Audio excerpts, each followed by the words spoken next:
तुगलक वंश, ये इसका जो टाइम पीरियड था तुगलक वंश का 1320 से लेकर के 1412 तक था। आपका गयासुद्दीन तुगलक के द्वारा इसको स्थापित किया गया था। अब इसमें हम क्या क्या आज इस टॉपिक में पढ़ेंगे उसको देखते हैं। सबसे पहले आपका इंट्रोडक्शन इसका पढ़ेंगे, उसके बाद आपका मैप, इसके बाद गयासुद्दीन तुगलक के बारे में, मोहम्मद बिन तुगलक और फिरोज शाह तुगलक, इनके बारे में हम पढ़ेंगे। Yes sir. सबसे पहले इसका इंट्रोडक्शन देखें तुगलक वंश का। तुगलक वंश दिल्ली सल्तनत का तीसरा वंश था। ये आपका 1320 से लेकर के स्टार्ट हुआ था और ये राजवंश गयासुद्दीन तुगलक के द्वारा स्थापित किया गया था। इस वंश में 3 योग्य शासक हुए हैं, गयासुद्दीन तुगलक, उसका पुत्र मोहम्मद बिन तुगलक और उसका मोहम्मद बिन तुगलक का चचेरा भाई फिरोज शाह तुगलक। ये 3 महान शासक हुए हैं। ये आपका पूरा देख सकते हैं कि मोहम्मद बिन तुगलक के समय हिंदुस्तान में सबसे बड़ा दिल्ली सल्तनत था। ये आपको पूरा मैप देख सकते हैं, आपका जो कलर्ड हो रहा है ये पूरा वो क्षेत्र है जो तुगलक वंश के शासकों ने जीत लिया था। व्हाइट को छोड़ करके बकाया पूरा, यानी कि जो टाइम मतलब इसमें मैप में दिखाई दे रहा है वो तुगलक वंश का है।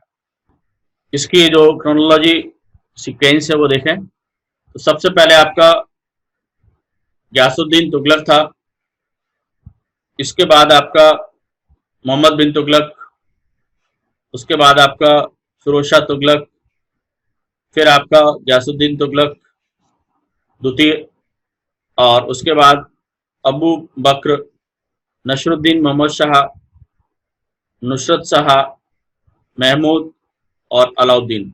ये मतलब 3 स्टार्टिंग के महान शासक हैं, उसके बाद तो ये सिर्फ नाम मात्र के लिए ज्यादातर हुए हैं। इसके बाद आपका देखते हैं गयासुद्दीन तुगलक। गयासुद्दीन तुगलक ने तुगलक वंश की स्थापना की थी। ये अलाउद्दीन खिलजी का समय जो गाजी मलिक सेनापति था उसका, उसी गाजी मलिक ने गयासुद्दीन तुगलक के नाम से गद्दी को संभाला था। गाजी की उपाधि धारण करने वाला दिल्ली सल्तनत का ये पहला शासक था। गाजी का मतलब होता है धार्मिक योद्धा, और ये आपका गयासुद्दीन तुगलक जो है गाजी मलिक या तुगलक गाजी गयासुद्दीन तुगलक के नाम से 8 सितंबर 1320 को दिल्ली की गद्दी पर बैठा था और ये तुगलक वंश का संस्थापक और तुगलक वंश का पहला शासक था। इसने क्या क्या काम किए? उसने यातायात व्यवस्था को बहुत अच्छा किया था, यानी कि यातायात व्यवस्था काफी फास्ट कर दी थी। उसने डाक सेवा को काफी अच्छा कर दिया था, यानी कि डाक सेवा तेजी से जाने लगी थी। और इसके अलावा उसने बहुत सारी नहरों का निर्माण करवाया था। ये नहरों का निर्माण करने वाला दिल्ली सल्तनत का पहला सुल्तान था। और इसने अकाल नीति को भी तैयार किया था कि यानी कि उसमें बहुत सारे अकाल पड़ते थे, उन अकालों से निपटने के लिए उसने पूरी आपकी एक अकाल नीति को बना दिया। और गयासुद्दीन तुगलक ने तुगलकाबाद शहर की स्थापना की थी। ये दिल्ली के पास ही तुगलकाबाद शहर की स्थापना की थी। आज तो वो दिल्ली का ही पार्ट है। नेक्स्ट, अलाउद्दीन खिलजी की मृत्यु के बाद प्रताप रुद्र देव द्वितीय वारंगल के शासक ने अपनी आजादी पर जोर दिया, इसलिए 1321 और 1323 में 2 अभियान उसके खिलाफ किए गए। वह एक युद्ध में हार गया था और उसके साम्राज्य को दिल्ली सल्तनत के साथ जोड़ दिया गया था। बंगाल में बुगरा खां के 2 पोतों के बीच एक गृह युद्ध चल रहा था। उन्होंने इस दरार का पूरा फायदा उठाया और सुल्तान ने बंगाल पर आक्रमण किया और उसके नियंत्रण में उस राज्य का बड़ा हिस्सा ले लिया गया। यानी कि आपका बंगाल का बहुत बड़ा क्षेत्र आपका गयासुद्दीन तुगलक के द्वारा दिल्ली सल्तनत में मिला लिया गया था। निजामुद्दीन औलिया का जो मैटर है वो इसके समय बहुत विवादास्पद विषय हुआ था, क्योंकि निजामुद्दीन औलिया जो हजरत निजामुद्दीन औलिया के नाम से जाने जाते हैं, दिल्ली के बहुत बड़े एक लोकप्रिय सूफी संत थे, जिनकी बहुत अधिक लोकप्रियता थी, बहुत सारे लोग इनके अनुयायी थे। और गयासुद्दीन तुगलक के समय उसका बेटा जो जुना खां था, जो बाद में मोहम्मद बिन तुगलक के नाम से गद्दी पर बैठा था, वो भी निजामुद्दीन औलिया का शिष्य था, मुरीद था। और जिस समय बंगाल पर आक्रमण करने के लिए ये सेना गई थी, जब वापस लौट करके आ रही थी, उसी समय निजामुद्दीन औलिया का और गयासुद्दीन तुगलक का विवाद हो गया था। तब निजामुद्दीन औलिया को धमकी देते हुए गयासुद्दीन तुगलक ने कहा था कि आप दिल्ली चलो, तब मैं आपको देखता हूं। तब निजामुद्दीन औलिया ने जवाब दिया था, क्या? हनूज दिल्ली दूर अस्त, मतलब श्रीमान अभी दिल्ली दूर है। एक तरह से धमकी दे दी उसने भी कि बोले दिल्ली जाने से पहले ही आपका कुछ हम कर देंगे। उसका आशा ये था। तो इसका गयासुद्दीन तुगलक का दिल्ली के शेख निजामुद्दीन औलिया के साथ विवाद हो गया था, और गयासुद्दीन तुगलक से निजामुद्दीन औलिया ने कहा था कि हनूज दिल्ली दूरस्त। निजामुद्दीन औलिया ने गयासुद्दीन तुगलक के पुत्र जुना खां के साथ मिलकर के दिल्ली के पास अफगानपुर गांव में, कौन से गांव में? अफगानपुर गांव में उसकी हत्या का षड्यंत्र करके उसको मरवा दिया था। ये इसमें यह था कि निजामुद्दीन औलिया का जो शिष्य था जुना खां, उसके साथ मिलकर के उसने इसका यानी कि हत्या करवा दी थी गयासुद्दीन तुगलक की। अमीर खुसरो, इसने तुगलकनामा पुस्तक लिखी थी इसी के समय, गयासुद्दीन तुगलक के समय, और इसमें उसने गयासुद्दीन तुगलक के समय की घटनाओं का वर्णन किया है। और एक दुर्घटना में गयासुद्दीन तुगलक का निधन हो गया था और मोहम्मद बिन तुगलक सिंहासन पर बैठा। ये अब आप देखें कुछ गयासुद्दीन तुगलक के समय के महत्वपूर्ण आपके आर्किटेक्चर हैं। इसमें तुगलकाबाद जो फोर्ट है, ये आपका दिल्ली में जो है, इसका आप स्क्रीन पर देख पा रहे हैं। ये दूसरा उसका परकोटा दिखाया जा रहा है तुगलकाबाद फोर्ट का, वो अंदर का सीन था पहले वाले उसमें। ये भी उसी के समय की बिल्डिंग है। गयासुद्दीन तुगलक का ये टॉम है, और जो तुगलकाबाद फोर्ट में ही है। और अब हम देखते हैं मोहम्मद बिन तुगलक। मोहम्मद बिन तुगलक गयासुद्दीन तुगलक का पुत्र था, और ये गयासुद्दीन तुगलक की मृत्यु के बाद गद्दी पर बैठा। गयासुद्दीन तुगलक के बाद गद्दी पर बैठने वाला ये जुना खां था, मतलब गयासुद्दीन तुगलक का जो बेटा, गयासुद्दीन तुगलक का बेटा जुना खां था, वही बाद में मोहम्मद बिन तुगलक के नाम से गद्दी पर बैठा था। और ये बहुत ही बड़ा विद्वान था। ये कह सकते हैं कि दिल्ली सल्तनत में यदि सबसे पढ़ा लिखा व्यक्ति कोई था तो वो यही था, मोहम्मद बिन तुगलक। ये कई भाषाओं का ज्ञाता था, कई विषयों का जानने वाला था, अरबी फारसी भाषा का विद्वान था। आपका एस्ट्रोनॉमी और फिलोसफी का बहुत बड़ा यानी कि स्कॉलर था। ये आपका मोहम्मद बिन तुगलक है। मोहम्मद बिन तुगलक ने प्रारंभ में उलेमा वर्ग को राजनीति से अलग रखने का प्रयास किया। जिस तरीके का काम आपका अलाउद्दीन खिलजी ने किया था, उसी प्रकार से इसने भी करने की कोशिश की थी, लेकिन बाद में वो यानी कि कहीं ना कहीं उलेमा वर्ग के प्रभाव में भी आ गया था। मोहम्मद बिन तुगलक के पास भारत के इतिहास में एक अनोखी जगह है। एक आदमी जो कि उनके विचारों से बहुत आगे था, यानी कि उसकी जो सोच थी अपने समय से बहुत आगे थी। इसीलिए उसने बहुत सारे ऐसे काम भी किए थे जो उस समय की परिस्थितियों से बहुत आगे की सोच रखने वाले थे। उन्होंने मिस्र, चीन और ईरान जैसे देशों के साथ में राजनीतिक संबंध भी बनाए थे इसने, मोहम्मद बिन तुगलक ने। और मोहम्मद बिन तुगलक दिल्ली की सीमा का सर्वाधिक विस्तार इसी के शासनकाल में हुआ। जैसे कि मैप में मैंने आपको दिखाया भी था ना कि दिल्ली सल्तनत का सबसे बड़ा जो साम्राज्य था वो इसी के समय था, मोहम्मद बिन तुगलक के समय था। और सबसे बड़ा राज्य होने के बावजूद भी उसने साम्राज्य विस्तार का काम भी किया था। इसने दीवाने कोही नाम से एक डिपार्टमेंट भी स्थापित किया था, दीवाने कोही के नाम से। दीवानी कोही के नाम से जो एग्रीकल्चर डिपार्टमेंट स्थापित किया गया था, जिसमें आपको किसानों को बहुत सारी सुविधाएं दी जाती थी और उनको ऋण भी दिया जाता था। तो कृषि विकास के लिए जो ऋण दिया जाता था, तकाबी ऋण होता था, उसको सोनर कहा जाता था। मोहम्मद बिन तुगलक के शासन काल की कुछ महत्वपूर्ण घटनाएं हैं जो आपकी, जिनको हम ये कह सकते हैं कि मोहम्मद बिन तुगलक के समय कुछ योजनाएं बनाई गई थी। जैसे कि मोहम्मद तुगलक ने राजधानी का स्थानांतरण आपका दिल्ली से देवगिरी किया था, ये आपका 1327 में किया। बाद में उसको कैंसिल कर दिया था उसने, और फिर दोबारा से देवगिरी से या दौलताबाद से दिल्ली राजधानी लेकर के आया था।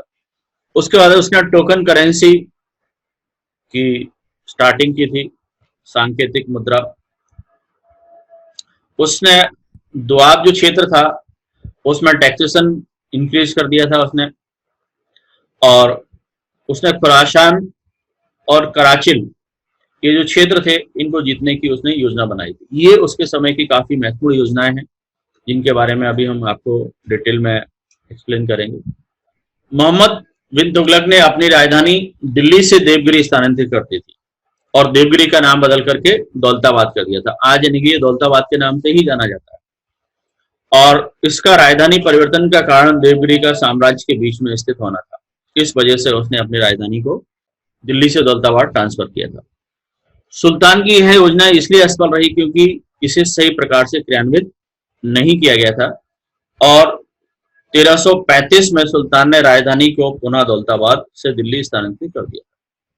मतलब उसने सही तरह से क्रियान्वित ये नहीं किया था, क्योंकि राजधानी परिवर्तन का काम पहले भी हुआ हिंदुस्तान में और उसके बाद भी हुआ, लेकिन वो सारी योजनाएं सफल रही। उसका कारण ये था कि उसने दिल्ली से दौलताबाद को राजधानी ट्रांसफर करने का मतलब ये होता है कि प्रशासनिक अधिकारी और सुल्तान यानी कि वहां पहुंच जाए, लेकिन उसने पूरी जनता को दिल्ली से दौलताबाद जाने का आदेश दे दिया था। हालांकि उसने सुविधा के तौर पर दिल्ली से लेकर दौलताबाद तक के लिए एक रोड भी बनवाई थी, रोड के किनारे वृक्ष भी लगवाए थे, लेकिन वृक्ष एकदम से थोड़े से नहीं छाया देने लगते हैं, तो वो बहुत सारी पब्लिक है दिल्ली से दौलताबाद जाते समय मारी गई थी। और जब यानी कि दिल्ली से दौलताबाद पब्लिक पहुंची तो दौलताबाद का जो क्लाइमेट था वो दिल्ली से बिल्कुल डिफरेंट था, तो वहां पर यानी कि लोगों को जलवायु सूट नहीं की, महामारी फैल गई, बहुत सारे लोग उसमें मारे गए। उसके बाद फिर उसने दौलताबाद से दिल्ली को ट्रांसफर करने का आदेश दे दिया, जिसमें बहुत सारे लोग मारे गए। तो ये बहुत बड़ा एक कष्टप्रद काम था जिसमें पब्लिक को बहुत कष्ट हुआ था। मोहम्मद बिन तुगलक की दूसरी महत्वपूर्ण योजना थी सांकेतिक मुद्रा का प्रचलन। ये 1329-30 में उसने किया था। उसके राज्य में क्या हुआ था कि चांदी की कमी हो गई थी, और उसके राज्य में कमी नहीं हुई थी बल्कि देखा जाए तो उसमें दुनिया के कई देशों में भी चांदी की कमी हो गई थी।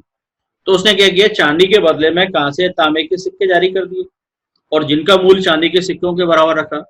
लेकिन ये योजना भी असफल हो गई। देखा जाए तो योजना गलत नहीं थी, आज भी सांकेतिक मुद्रा चलती है, क्योंकि जो कागज की मुद्रा है, भारत सरकार जो रुपया जारी करती है, कागज के नोट जो जारी करती है, तो वो भी सांकेतिक मुद्रा है, क्योंकि वो कहीं ना कहीं हमारे आरबीआई के पास में आपके सोना रखा जाता है, सिक्योरिटी रखी जाती है, उसी के एवज में ये सिक्के जारी किए जाते हैं और आपके नोट जारी किए जाते हैं। तो ये योजना फेल क्यों हो गई, क्योंकि उसने कुछ सावधानियां नहीं बरती, इस वजह से योजना फेल हो गई थी। उसमें जैसे कि क्या था कि ये पता नहीं चलता था ये सिक्के शासकीय टकसाल के द्वारा जारी किए गए हैं कि नहीं किए गए हैं, इस टाइप की कोई उसने निशानी नहीं बनाई थी, जिस वजह से लोगों ने फायदा उठा करके यानी कि नकली सिक्के बनाना शुरू कर दिए थे, इसलिए ये योजना फेल हो गई। बाद में उसने इस योजना को वापस ले लिया था और उसने चांदी के सिक्कों, तो तांबे और पीतल के सिक्कों को बंद करवा दिया, उनके बदले में चांदी के सिक्के दिए। तो पहले से चांदी की कमी थी, अब पूरी तरह से उसका यानी कि राजकोष खाली हो गया। सुल्तान की तीसरी योजना खुरासान विजय की योजना थी। इसके लिए उसने खुरासान, ये आपका मध्य एशिया में एक देश था, उसको जीतने की उसने योजना बनाई थी। इसके लिए उसने 3,70,000 सैनिकों की विशाल सेना को संगठित किया। उसका कारण ये था कि मध्य एशिया में एक राजनीतिक परिवर्तन ये हुआ था कि वहां पर एक कमजोर शासक था। तो इस समय इस योजना में उसका साथ देने के लिए जो मिस्र यानी कि इजिप्ट का जो सुल्तान था उसने भी उसको आश्वासन दिया था कि मैं आपकी मदद कर सकता हूँ, लेकिन बाद में इस योजना को उसको त्यागना पड़ा था। उसका कारण ये था कि बाद में खुरासान में एक शक्तिशाली शासक बैठ गया था और उस स्थिति में मिस्र के सुल्तान ने भी मना कर दिया था कि हम आपको सहायता नहीं कर पाएंगे, यदि खुरासान विजय करना है तो आपको अकेला करना पड़ेगा। इस वजह से इस योजना को उसने त्याग दिया था। चूंकि जो सेना उसने गठित की थी 3,70,000 सैनिक जिसमें थे, उन सैनिकों को 1 साल का उसने नगद वेतन दे दिया था। और यदि इस सेना को भंग करता है तो सैनिकों का यानी कि बेरोजगार एकदम से हो जाना ठीक नहीं था।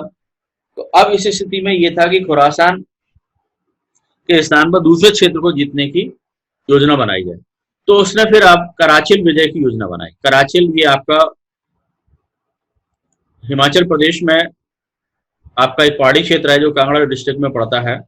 इसको जीतने की उसने योजना बनाई थी और ये अभियान भी वो यानी कि असफल रहा। उसका कारण ये था कि ये पहाड़ी क्षेत्र था और यानी कि आपकी जो दिल्ली सल्तनत की सेना थी वो पहाड़ी क्षेत्रों में लड़ने के लिए प्रैक्टिस नहीं थी। इस वजह से योजना उसकी फेल हो गई। उसमें बहुत सारे उसके सैनिक मारे गए, ज्यादातर सैनिक मारे गए थे। तो ये उसका बहुत बड़ा गंभीर एक परिणाम निकला।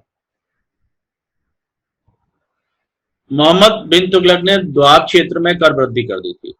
द्वाब मतलब गंगा और यमुना के बीच का ये बहुत ही उपजाऊ क्षेत्र था। यहाँ पर यानी कि बहुत अच्छी फसल होती थी। इस वजह से उसने क्या किया, यहाँ पर टैक्सेशन बढ़ा दिया। तो वहां की पब्लिक ने भी विरोध नहीं किया था, क्योंकि वहां पब्लिक का ये कहना मानना था कि भाई ठीक है, हमारे यहाँ ज्यादा उत्पादन होता है इसलिए हम ज्यादा टैक्स देंगे। तो आज भी यही होता है टैक्सेशन में कि जो लोग ज्यादा इनकम जिसकी होती है उस पर ज्यादा इनकम टैक्स लगता है, कंपनियों पर भी इसी टाइप से टैक्स लगता है। लेकिन हुआ क्या है, दुर्भाग्य से इस समय इस क्षेत्र में यानी कि द्वाब क्षेत्र में अकाल पड़ गया। ये बहुत महत्वपूर्ण घटना हुई। तो अकाल पड़ने की वजह से उत्पादन जब नहीं होगा तो उत्पादन नहीं होगा तो फिर यानी कि टैक्स कैसे दे पाएंगे लोग। तो अकाल पड़ जाने की वजह से ये समस्या गंभीर हो गई। लेकिन अधिकारियों ने क्या किया, जबरदस्ती कर वसूल करने का काम किया। तो चूंकि जब वहां उत्पादन ही नहीं हुआ है तो फिर आप वसूली कैसे कर पाएंगे, इसलिए उस क्षेत्र के लोगों ने विद्रोह कर दिया और वहां पर ये योजना फेल हो गई। तो ये आपके द्वाब क्षेत्र में भी कर वृद्धि की योजना थी, वो भी फेल हो गई। तो ये आपकी सारी मोहम्मद बिन तुगलक के समय की योजनाएं थी। वो आप देखते हैं कि कुछ व्यक्तिगत कमी की वजह से, कुछ यानी कि अधिकारियों की लापरवाही की वजह से योजनाएं असफल। अब हम देखते हैं कि मोहम्मद बिन तुगलक के समय सबसे बड़ा साम्राज्य था, तो उसके समय सबसे बड़े विद्रोह भी हुए और कई जो क्षेत्रीय प्रांत थे वो दिल्ली सल्तनत से अलग होकर के स्वतंत्र हो गए थे। इनमें आपका देखा जाए तो मोहम्मद बिन तुगलक के समय आपका सबसे बड़ा जो राज्य था जो दिल्ली सल्तनत से अलग हुआ था वो था विजयनगर साम्राज्य। ये दक्षिण भारत में आपके कर्नाटक में वर्तमान में विजयनगर साम्राज्य था। ये विजयनगर साम्राज्य की स्थापना हरिहर बुक्का दो भाइयों ने कर ली थी और 1347 में आपका बहमनी राज्य ये भी यानी कि दिल्ली सल्तनत से अलग होकर के स्वतंत्र हो गया था। जो आपके अलाउद्दीन बहमन शाह जिसको हसन गंगू कहते हैं, उसने स्वतंत्र बहमनी राज्य की स्थापना कर ली थी। इसके बाद आपके अवध, मुल्तान और सिंध के राज्यपालों ने भी मोहम्मद बिन तुगलक से अलग होकर के स्वतंत्र राज्य स्थापित कर लिए थे। इसके समय दिल्ली सल्तनत में सबसे अधिक विद्रोह हुए और कई राज्यों की स्थापना हुई। इसके समय यानी कि 22 विद्रोह हुए थे इसके खिलाफ। दिल्ली सल्तनत के संपूर्ण इतिहास में किसी भी सुल्तान के शासन में इतना बड़ा विद्रोह नहीं हुआ। 1326-27 में आपका बहाउद्दीन गुरसार सागर प्रांत का सूबेदार था, ने मोहम्मद बिन तुगलक के विरुद्ध पहला यानी कि असफल विद्रोह किया था। इसी के समय 1340-41 में शमसुद्दीन के नेतृत्व में बंगाल दिल्ली सल्तनत से अलग हो गया था। तो बहुत सारे प्रांत अलग हो गए।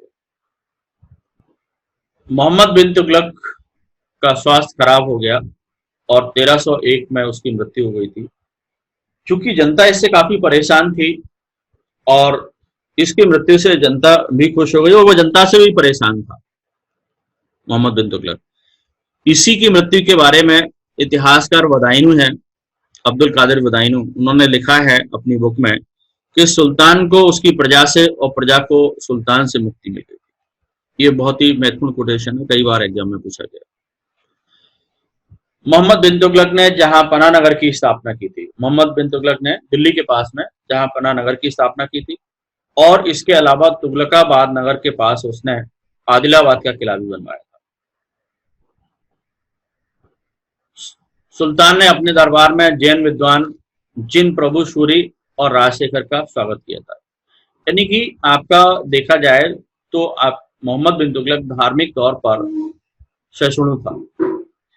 मोहम्मद बिन तुगलक के समय 1328-29 में मंगोल आक्रमणकारी तर्माशरीन चगताई ने भारत पर आक्रमण किया था और उसको घूस देकर के मोहम्मद तुगलक ने वापस कर दिया था। शिकार के लिए मोहम्मद तुगलक ने एक नया महल बनवाया था, खुश्क ए शिकार।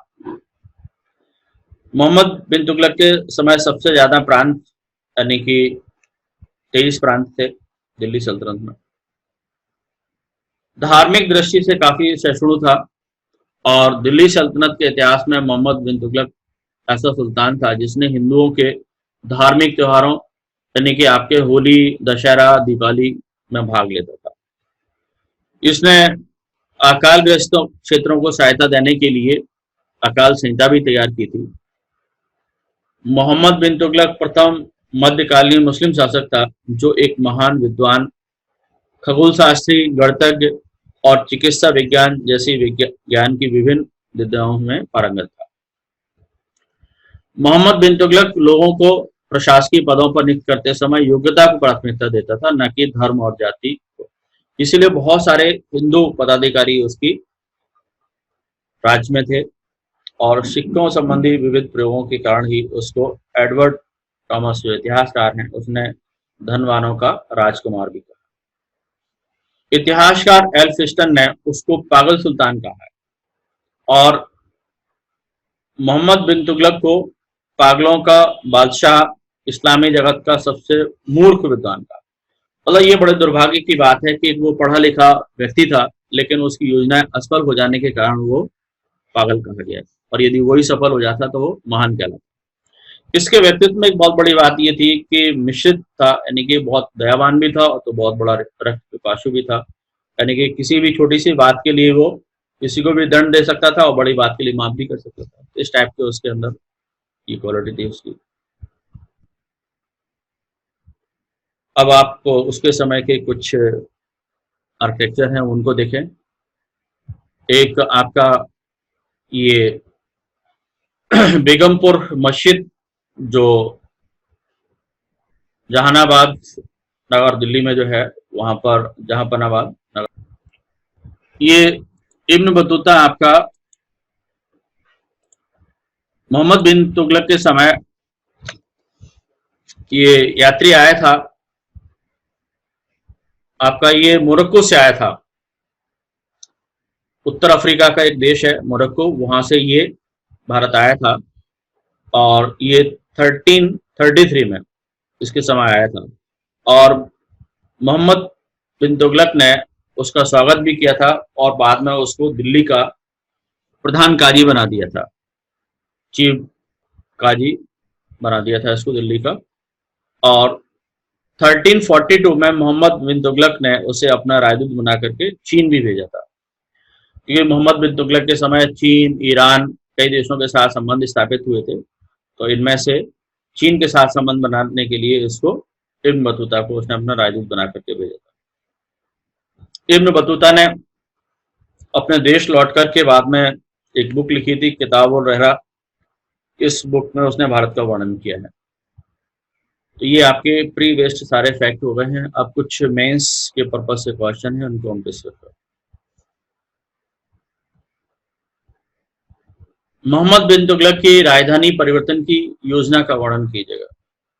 मोहम्मद बिन तुगलक की राजधानी परिवर्तन की क्या योजना थी और उस योजना को उसने क्यों क्रियान्वित किया, इसके पीछे क्या कारण थे कि ये उसने राजधानी दिल्ली से दौलताबाद क्यों ट्रांसफर की थी।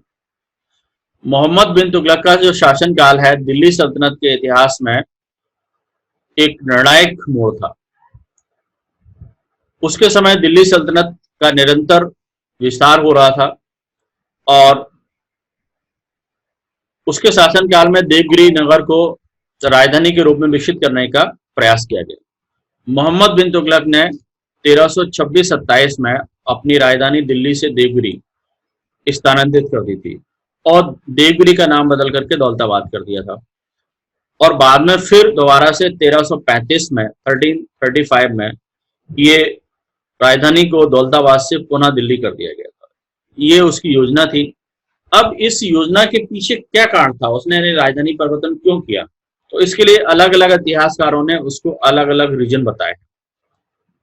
जिसे जियाउद्दीन वर्नी है, जो बहुत बड़ा विद्वान था, इसके समय भी था, और बाद में आपका जो फिरोज शाह तुगलक के समय में जियाउद्दीन वर्नी जो अपनी तारीखी फिरोज शाही बुक लिखता है, उसमें वो लिखता है कि देवगिरी का सल्तनत के मध्य में स्थित होना, ये यानी कि देवगिरी को राजधानी परिवर्तन का मुख्य कारण था। यानी कि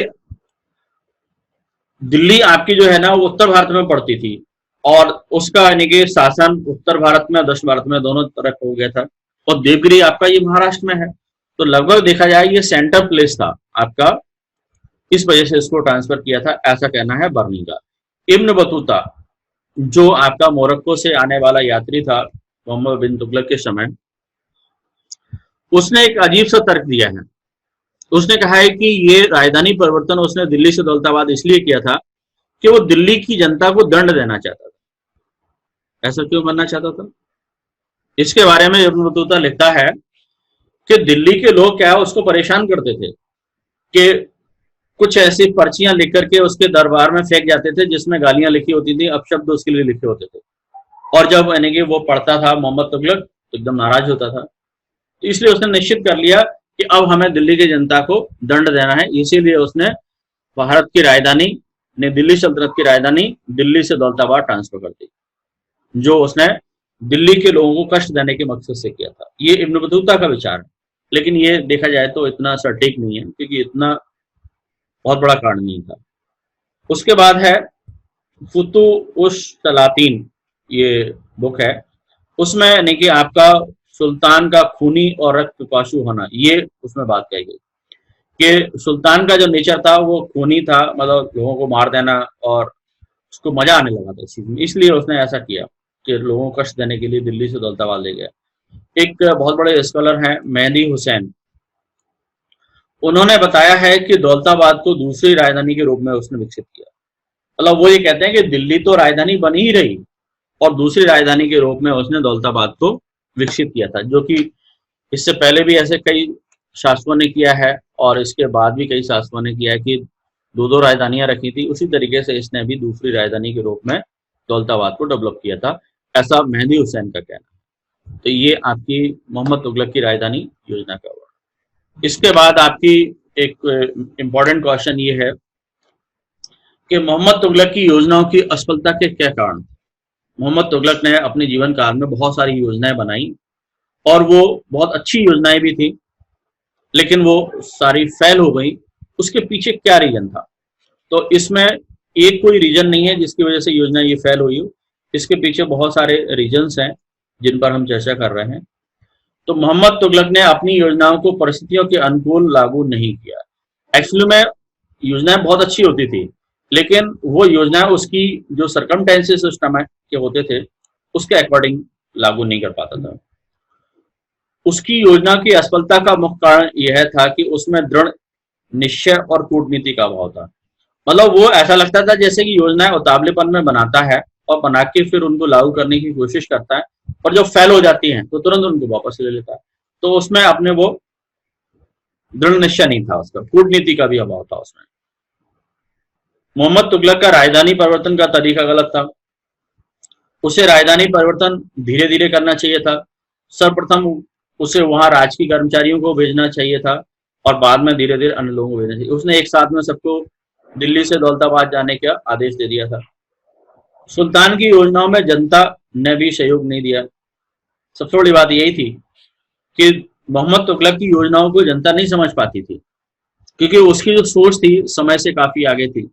जनता को सहयोग करना चाहिए था, लेकिन जनता का सहयोग इसलिए नहीं मिल पाता था कि उसके अधिकारी जो कर्मचारी थे वो कहीं ना कहीं उसको कन्विंस नहीं करते थे जनता को, इस वजह से सहयोग नहीं मिला। मोहम्मद बिन तुगलक जनता की भावनाओं और विचारों को समझने में असफल रहा, और उसको भी ये समझना चाहिए था कि हमारी पब्लिक क्या चाहती है, उनके क्या इमोशंस हैं, क्या उनके थॉट है, तो उनको भी समझना चाहिए था, उसने वो भी नहीं किया। इस वजह से उसकी योजनाएं धीमे धीमे एक एक करके लागू हुई और एक एक करके फेल होती चली गई। तो ये उसकी योजना के फेल्योर का रीजन है। अब एक क्वेश्चन बनता है कि क्या मोहम्मद तुगलक पागल था? कई इतिहासकारों ने ऐसा कहा भी है, जिसमें खास करके आपके इतिहासकार एल्फिस्टन ने तो क्लियर लिखा हुआ है, स्वस्थ शरीर, शिक्षा प्राप्त, अरबी, फारसी, गणित, तर्क, दर्शन, नक्षत्र और चिकित्सा विज्ञान से युक्त मोहम्मद तुगलक सभ्य, उदार, दानशील भी था। मतलब उसमें बहुत सारी क्वालिटी थी। मैंने कहा ना कि दिल्ली सल्तनत का यदि ये कहा जाए कि सबसे पढ़ा लिखा इंटेलेक्चुअल जो पर्सन था तो वो यही था, लेकिन उसकी सारी पढ़ाई लिखाई बेवकूफी में बदल गई, इसीलिए वो यानी कि पागल सुल्तान कहा जाने लगा। इतिहासकार एल्फिस्टन है जिन्होंने मोहम्मद तुगलक के बारे में लिखा है कि मोहम्मद तुगलक में पागलपन का कुछ अंश था। अधिकांश उसे पागल नहीं मानते हैं, लेकिन वो ऐसा कहता है कि हाँ, पागल था। इतिहासकार ईश्वरी प्रसाद ने लिखा है कि मोहम्मद पर पागल होने का दोष मुल्लाओं द्वारा लगाया गया था, जिनके प्रति सुल्तान का व्यवहार स्पष्टता उपेक्षापूर्ण रहा। मतलब डॉक्टर ईश्वरी प्रसाद इस बात से सहमत नहीं है कि मोहम्मद तुगलक में पागलपन था। मतलब इस बात का प्रचार प्रसार है ना उस समय के मुल्ला मौलवियों ने किया था, क्योंकि वो उसने राजनीति से उनको अलग कर दिया था, उनके प्रति उसका व्यवहार अच्छा नहीं रहता था। मोहम्मद तुगलक का उनको ज्यादा इंपॉर्टेंस नहीं देता था। इस वजह से यानी कि मुल्ला मौलवियों ने ये कहना शुरू कर दिया था कि मोहम्मद बिन तुगलक पागल हो गया। इस बात से ईश्वर प्रसाद बिल्कुल भी सहमत नहीं है। इब्न बतूता और वर्नी ये दोनों वो हैं जो उस समय की स्थितियों को उन्होंने देखा है। वो कहते हैं कि मोहम्मद तुगलक के पागलपन का मतलब उनमें के बारे में कोई जिक्र नहीं करते हैं, जो उस समय के हैं इतिहासकार, उसके समकालीन है, उन्होंने कोई इसी प्रकार का जिक्र नहीं किया। उसके बाद डॉक्टर A.L. श्रीवास्तव जो मध्यकालीन भारतीय इतिहास के बारे में उन्होंने लिखा है, मोहम्मद साधारण अपराधों के लिए मृत्युदंड इसलिए देता था कि वह भारी और सामान्य अपराध में अंतर नहीं कर पाता था। उसकी क्रूरता के साथ उसकी दानशीलता और भेंट आदि भावनाओं को भी मद्देनजर रखा जाना चाहिए। अतः विवेक, बुद्धि और संतुलन का अभाव उसे पागल कहलाता। मतलब उसमें क्या था कि छोटी और बड़े अपराध में कोई अंतर नहीं कर पाता, और छोटे अपराध के लिए बड़ा दंड दे दे और बड़े सामान्य से अपराध के लिए वो यानी कि बड़ा दंड दे दे और बड़े अपराध को माफ कर दे। तो इस टाइप के उसमें यानी कि वो चीजें थी, क्रूरता भी थी, जिसकी वजह से उसकी दानशीलता और भेंट सभी खत्म हो जाते थे। बुद्धि, विवेक और का उसमें संतुलन था, इसी वजह से कहीं ना कहीं पागल कहलाया। अगला एक क्वेश्चन है, मैं इसके पर्पज से मोहम्मद बिन तुगलक का चरित्र विरोधी तत्वों का मिश्रण कहा जाता है, इस मत से आप कहां तक हैं? इतिहासकार विंसेंट स्मिथ जो है वो कहते हैं कि मोहम्मद बिन तुगलक चरित्र लंबे समय से विद्वानों के चिंतन का विषय रहा है और आदर्शवादी था या यथार्थवादी था, रक्त पिपासु खूंखार था या कल्याणकारी राजा था। ये हर समय आने की बात है, क्योंकि दोनों उसमें बातें देखने को मिलती है। आदर्शवादी भी था, बड़ा बड़ा आदर्श स्थापित करता था, और यथार्थवादी भी। तो ये क्लियर नहीं है कि वो क्या था, यानी रक्त पिपासु था या कल्याणकारी। क्योंकि कल्याणकारी का इसलिए कहा जाता है कि उसने बहुत सारी योजनाएं ऐसी बनाई है ना, और रक्त पिपासु ये है कि उसने बहुत सारे निर्दोष लोगों को भी दंड दे दिया। बर्नी लिखता है कि यह अत्यंत कठिन है कि उसके दिमाग और दिल की महान शक्तियों का मूल्यांकन किया जाए। वह अल्लाह की आराधना प्रतिदिन करता था, उसी समय वह धार्मिक संतों और मुसलमानों की हत्या करने का भी शौकीन था। मतलब दोनों है, एक तरफ तो वो ईश्वर को भी मान रहा है, अल्लाह को मान रहा हो, उसकी नमाज पढ़ रहा है और उसकी रहमत को मानता है, लेकिन साथ ही धार्मिक जो साधु संत हैं, सूफी संत हैं, मुसलमानों की हत्या करने का भी शौकीन है। तो दोनों चीज एक साथ में उसके साथ में। इब्न बतूता लिखता है कि सुल्तान अत्यंत दयालु था, उसने शाही खजाना फकीरों में बिखेर दिया, उसकी दया ने धनी और गरीब का अंतर नहीं किया, उसने मित्र और अन्य व्यक्ति में अंतर नहीं किया। इन सब कारणों के बावजूद वह अत्यधिक निर्दयी भी था। एक भी दिन खाली नहीं जाता कि एक गरीब और अमीर बन जाता और एक हत्या कर दी जाती थी। उसकी दया और निर्दयता का एक ही साथ प्रदर्शन उसके कमजोर हृदय को दर्शाता है, इसलिए उसे मिश्रित तत्वों का मिश्रण कहा जा सकता है। इब्न बतूता ने कहा है कि वो ऐसा व्यक्ति था कि अपना खजाना नहीं कि फकीरों में बिखेर देता था, गरीब लोगों में बांट देता था। तो उसके समय गरीब और अमीर का कोई अंतर नहीं रह जाता था। क्यों? उसके यहाँ देखा भी जाता था कि एक दिन में कोई भी व्यक्ति यानी कि गरीब से अमीर बन जाता था और का उसकी एक दिन बाद उसकी हत्या कर दी जाए। उसकी दया और निर्दयता भी एक ही साथ दिखाई देती थी। किसी पर भी दया कर सकता था और किसी पर भी निर्दयता करके उसकी हत्या भी करवा सकता था। इसीलिए ये माना जा सकता है कि हाँ, उसमें मिश्रित तत्वों का मिश्रण था, यानी कि दोनों टाइप की चीजें थी, अच्छाई और बुराई दोनों उसमें थी और इस टाइप का उसका व्यक्तित्व था। तो ये आपका मिश्रित तत्वों का मिश्रण के बारे में हमने डिस्कस किया। तो ये आज का टॉपिक कंप्लीट होता है मोहम्मद बिन तुगलक का।